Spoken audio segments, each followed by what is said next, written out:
দেখেন ঝড়ে আম পড়ে গেছে, কত বড় বড় আম, ফজলি আম। এই আমগুলো দিয়ে গাছের আম কত সুন্দর। আমগুলো দিয়ে আপনাদেরকে একটা আচার বানিয়ে দেখাবো। আজকে আমি যে আচারটা করব, এই আচারটা খুব মজা হয়, খুব স্বাদ হয়। আমি যেভাবে আচার বানাবো এভাবে আপনারা দেখে এভাবে আচার বানাবেন। বিসমিল্লাহির রহমানির রহিম। আসসালামু আলাইকুম। আশা করি আপনারা ভালো আছেন। যাই যেখানে আছে ভালো থাকেন। এখন ঝড় বৃষ্টির সময়, দোয়া করি আপনারা ভালো থাকেন। আলহামদুলিল্লাহ আমিও ভালো আছি। এখন আমি আমটা কাটে নিব। আমটা ছিলে নিচ্ছি।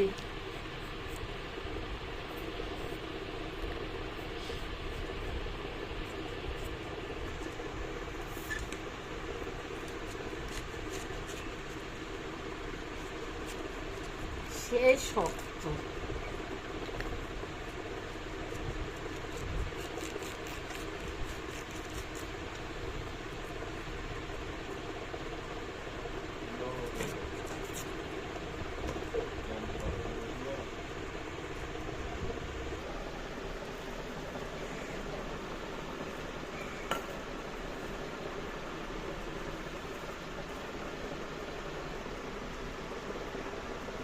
দেখেন কত সুন্দরভাবে আমি আম কাটে দিয়েছি। এইভাবে আম কাটারও একটা ডিজাইন আছে। আমটা কাটা শেষ।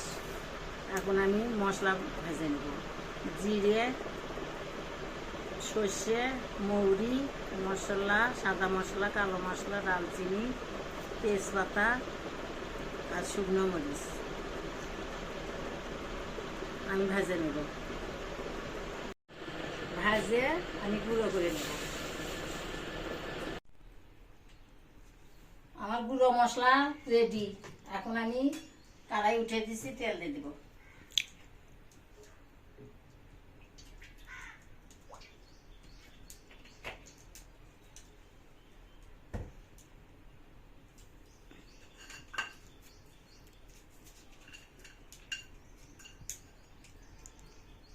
দারচিনি, তেজপাতা,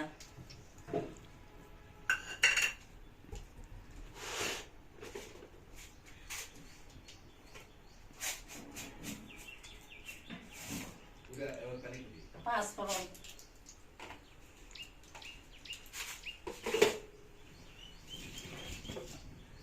আমি বাইরে আজকে রান্না করি না, আজকে পাকের ঘরের মধ্যেই করবেন দিছি। বৃষ্টি, তেলটা গরম হয়ে গেছে, আম দিয়ে দিলাম।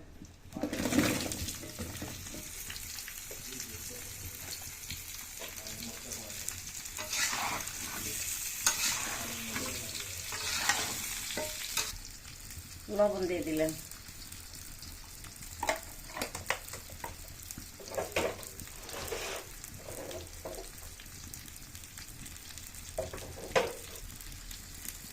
হলুদ দিয়ে দিলাম।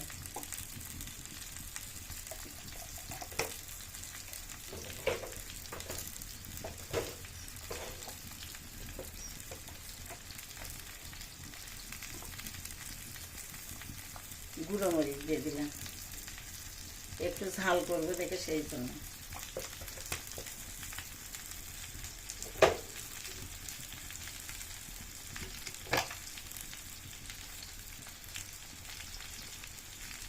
আদা, রসুন, জিরে বাটা,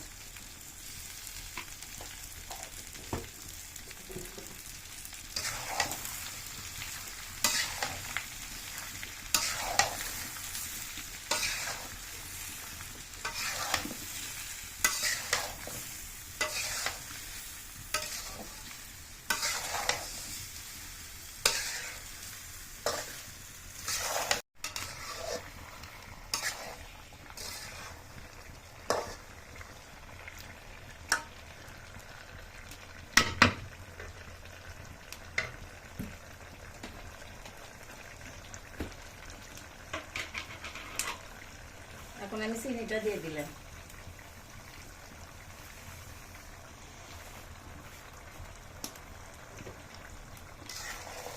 কালকে গুড়ের আচার করছে, আপনাকে দেখাতে পারিনি, সন্ধে লেগে গেছে।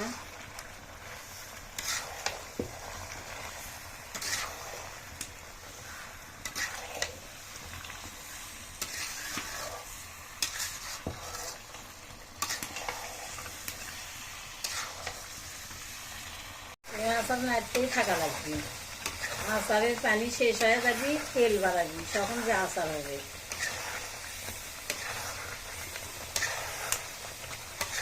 এই পোস্তওয়ালা আমের আচার ভালো, বেশি একটা ইয়ে হয় না। আপনি আঁশালা আমের আচার বানাবেন।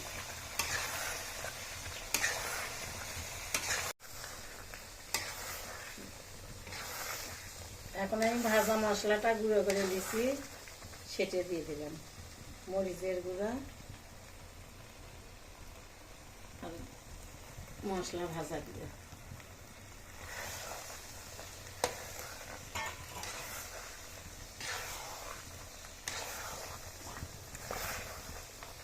এভাবে নাড়তেই থাকা লাগবে,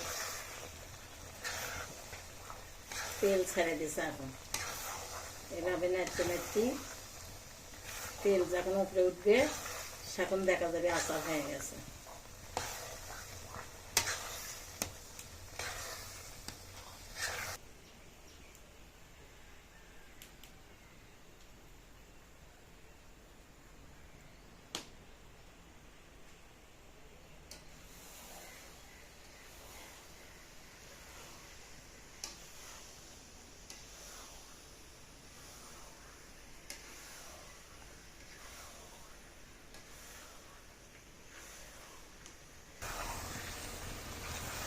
দেখেন কত সুন্দর তেল বাড়াচ্ছে। এই আচার আপনি 2 বছর ধরেও খেতে পারবেন। এই আচার ওদের তো দেওয়া লাগবে না। ঠান্ডা খেলে আপনি ফ্রিজে রেখে খেতে পারবেন।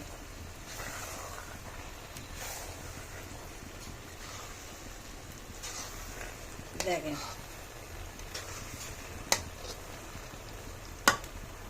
দেখেন কত সুন্দর সেন্ট বাড়াচ্ছে।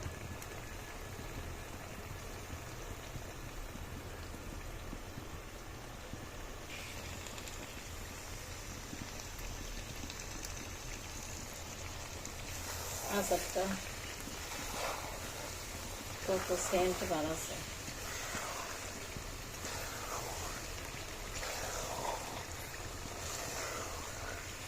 এরকম আচার আপনারা ভাত দিয়েও খাইতে পারেন, খিচুড়ি দিয়েও খাইতে পারেন।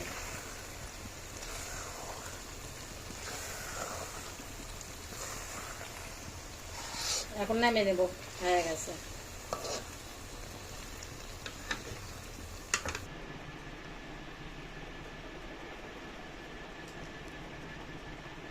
আমার আচারটা হয়ে গেছে।